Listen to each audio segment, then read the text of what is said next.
Hello dear students, मेरा नाम है प्रवीण विश्वकर्मा। आप देख रहे हैं लिंक्ड बायोलॉजी।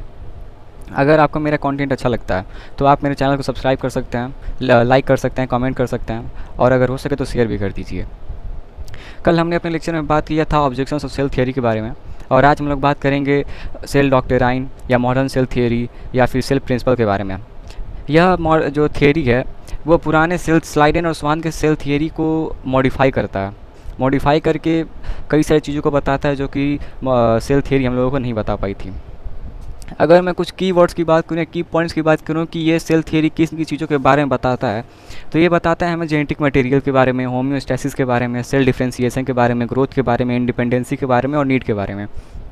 अगर मैं एक एक करके इन सभी को डिस्क्रिमिनेट करके अगर पढ़ाऊँ तो सबसे पहले बात करते हैं जेनेटिक मटेरियल। जेनेटिक मटेरियल, जैसा कि आपको मालूम होगा कि हर सेल के पास उसका खुद का डीएनए होता है। डीएनए, आरएनए, ये सब चीज़ें। तो सेल डॉक्ट्रिन हम लोगों को ये बताता है कि सब सेल्स के पास उसका खुद का जेनेटिक मटेरियल होता है जो कि वो यूज़ करता है अपने नीड के अकॉर्डिंग। अब कई सारे सेल्स ऑर्गेनल होते हैं जिनके पास भी खुद का डीएनए होता है। जैसे कि बात करूं तो दो सब cellular organelles like mitochondria, chloroplast, ये तो सब सेलुलर कंपोनेंट्स के पास इनका खुद का डीएनए होता है, लेकिन यह पूरी तरह से अपने खुद के डीएनए पे डिपेंडेंट नहीं होते। इनके कई सारे एंजाइम्स जो हैं वो भी न्यूक्लिन ही बनाता है। न्यूक्लिन मतलब the DNA stored in nucleus, that is called as nuclein। अब ये तो हो गई एक बात जेनेटिक मटेरियल की। अगर मैं बात करूं होम्योस्टैसिस की, तो होम्योस्टैसिस एक ऐसी स्थिति है या स्टेट है जिसमें सेल इक्विलिब्रियम का फॉर्मेशन करता है या एक ऐसा सूटेबल एनवायरनमेंट बनाता है जिसमें वो अपने हर एक कामों को कर सकता है। अगर मैं साइंटिफिक टर्म में बात करूं तो इसमें इंटरनल फिजिकल, केमिकल स्टेट्स जो हैं वो इक्विलिब्रियम में रहते हैं। इक्विलिब्रियम मतलब कि वो स्टेट जिसमें ये सेल बहुत अच्छे से डिवाइड कर सकता है, अपने सेल ऑर्गेनल्स को मल्टीप्लिकेट कर सकता है, अपने डीएनए, आरएनए, प्रोटीन इनकी सिंथेसिस कर सकता है बहुत आसान तरीके से। अगर इसको नॉर्मल भाषा में मैं समझाऊं तो homeostasis is optimal state of any cell on which cell can perform its any activity।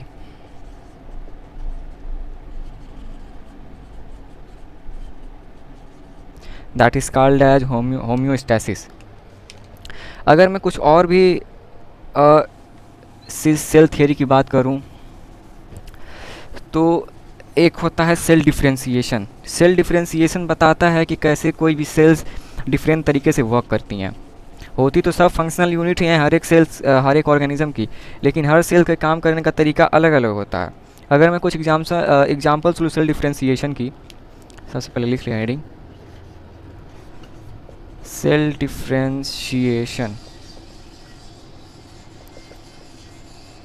Cell differentiation में ये हमें ये बताता है कि कोई भी सेल कैसे फंक्शनली डिफर हो सकता है। फंक्शनली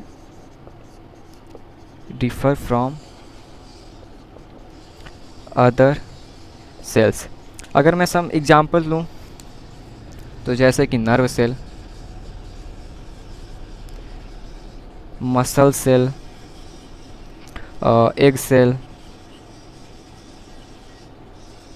स्पर्म सेल या स्पिंडल फाइबर।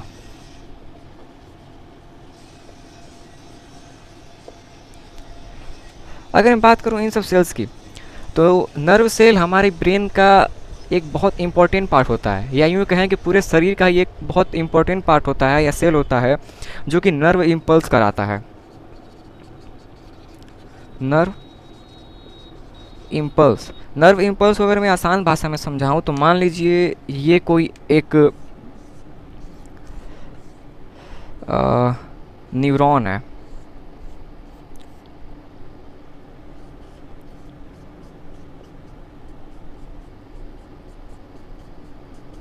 ये इसका डेंड्राइट हो गया, डेंड्राइटिक सेल, ये सेल बॉडी, डेंड्राइटिक सेल कहिए या डेंड्रॉन्स कहिए, डेंड्रॉन ज़्यादा बेटर होगा। ये होगा एक्सॉन, ये होगा एक्सॉन टर्मिनल।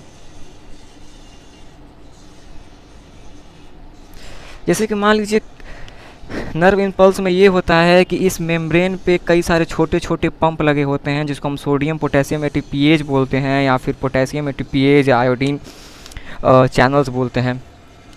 इन सब चैनल से एक सोडियम बाहर, तीन सोडियम बाहर जाएगा, 2 सोडियम अंदर आएगा, पोटेशियम अंदर आएंगे 3Na plus 2K plus, 3 sodium plus अंदर बाहर आएंगे और 2 पोटेशियम आयंस अंदर जाएंगे, जिनकी वजह से इनका जो पोटेंशियल होता है,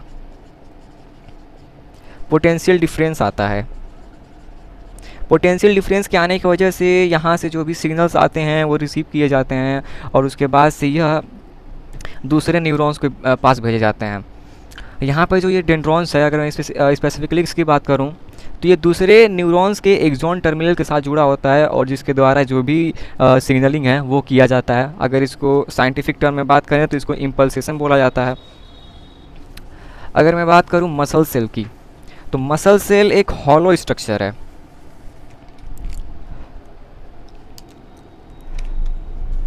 ये एक हॉलो स्ट्रक्चर बनाता है ऐसे, जो कि कई सारे छोटे छोटे कंपोनेंट से मिलकर बना होता है ऐसे, जो कि मसल कॉन्ट्रैक्शन में हेल्प करते हैं सब। ये इसमें कई तरह के मोटर प्रोटीन्स होते हैं जैसे कि काइनेसिन, मायोसिन, डायनिन, ETC। अब न्यूरॉन सेल मसल सेल से टोटली डिफरेंट है। न्यूरॉन सेल का काम था किसी भी इंफॉर्मेशन को ट्रांसमिट करना, मसल सेल का काम होता है बॉडी कॉन्ट्रैक्शन करना। लाइक अगर मान लीजिए मैं ऐसे करूं तो यहाँ पे जो भी सेल्स हैं, जो भी मसल्स हैं, वो कॉन्ट्रैक्ट कर रही हैं। अगर मैं बात करूं एक सेल की, तो आपने कभी भी एक खाया होगा तो उसका जो एक यॉक होता है वैसे गोल सा होता है। या अगर हम ह्यूमन के भी केस में बात करें, अगर हम ओवा के लें, ओवा, तो ये भी टोटली डिफरेंट होता है क्योंकि ये स्फेरिकल शेप में होता है और इसके ऊपर जोना पेलुसिडा की लेयर लगी होती है। कई सारे नहीं, मतलब एक थिक लेयर होती है जोना पेलुसिडा की, इसको ओवा बोलते हैं। अगर स्पर्म सेल की बात करूं तो स्पर्म सेल भी टोटली डिफरेंट है इन सभी सेल से। अगर ध्यान दें तो ये सभी के सभी सेल्स का जो वर्क है वो एकदम डिफरेंट है।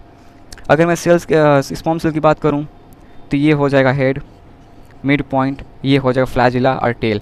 इस हेड साइड पे एक यहाँ पे एक्रोसोम होता है जो कि लाइसोसोम के द्वारा सिंथेसिस किया जाता है। एक्रोसोम, यहाँ पे न्यूक्लियस, ये कॉइल्ड माइटोकॉन्ड्रिया और ये फ्लैजिला। तो जैसा आप लोग देखा कि सेल डिफरेंशिएशन में यही हम लोगों को बताता है कि जो भी सेल्स होती हैं वो एक दूसरे से टोटली डिफरेंट होती हैं, डिफरेंट फंक्शन कैरी करती हैं और डिफरेंट तरीके से वर्क करती हैं। तो ये हो गया सेल डिफरेंशिएशन। अगर मैं दूसरे सेल थियरी की बात करूं या उसमें जो भी लिखी गई बातें हैं उसकी बात करूं तो आता है cell growth. Cell growth normally cell division को ही रेफर्स करता है, जिसमें सेल डिवाइड होगा, सेल डिवाइड होने से नंबर ऑफ सेल इंक्रीज़ होगा और जो भी नंबर ऑफ सेल इंक्रीज़ हुआ है उनका मास भी इंक्रीज़ होगा। तो ये सेल ग्रोथ बताता है।